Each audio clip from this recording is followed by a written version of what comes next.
shed more light on this is former Assistant Director of the FBI, Bill Gavin. Bill, it's great to have you on tonight. You were called out, by the way, by Ken Dilanian, which we will play in a moment. But your reaction to where we stand now with the drumbeat, it's this incessant drumbeat for FBI involvement. Bill. Laura, I'm amazed at this whole thing. Number one, everybody's calling for an investigation. An investigation of what? There is no predicate offense for the federal government in the form of the FBI to conduct any investigation. An investigation, if there was a rape or a sexual assault, should have been done by local authorities, and everybody knows that the statute of limitations has run on that now. That's number one. Number two, background investigations, it's over, it's done. Now, could the White House conceivably say, we'd like you to open it up again? They could, but it's not going to happen. In this particular case, what could come from opening the background investigation again? We go out and interview who? Number one, the alleged victim has been offed by Senator Feinstein, where she produced a heavily redacted letter that really hints at something that nobody knows what happened.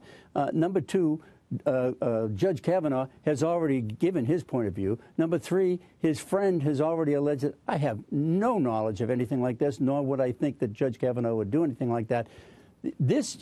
What they're trying to do is put the FBI in a jackpot. It's a no-win situation for the Bureau. You go out and nothing is found. They're going to say, you didn't do your job. You're only supporting the contention. You're all Republicans, and that's the end of it. But I got to say, Ken Dilanian from NBC, it took you to task on that analysis. I want to play it for you, and then, Bill, get you to react on the other side. Let's watch. My sources are frankly presenting another view than the one you just heard from Bill Gavin, which is that the FBI absolutely could investigate this, not as a criminal matter, but as part of their role background checking federal nominees. But they could only do that if the White House asked them to look into this allegation. And if the White House did ask them to do that, they would be perfectly capable of shedding some light on this.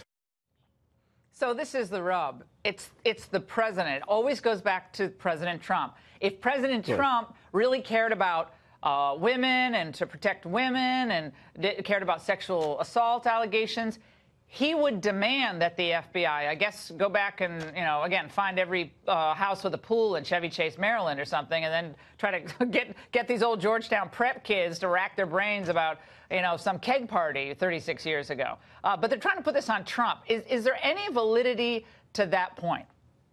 No, there is no validity to that point at all. What he says, you could dig up. Who are you going to dig? There's nobody that can tell you anything at this particular point in time. And then he said something about the fact that you could put them under oath. You don't put anybody under oath in a situation like this. You obtain the facts, feed them to the White House or to the Congress, and let them do what they want. It just seems to me this is 28 political. Years in the This is political. And there's 28 that's years all in this it is. law enforcement business. That's all they're trying to do is delay the vote and do it any way they possibly can. I probably shouldn't be sitting here saying that, but that's the exact way I feel, and that's what's going on here. Bill, I think it's the way a lot of Americans feel tonight, and thanks so much for being here.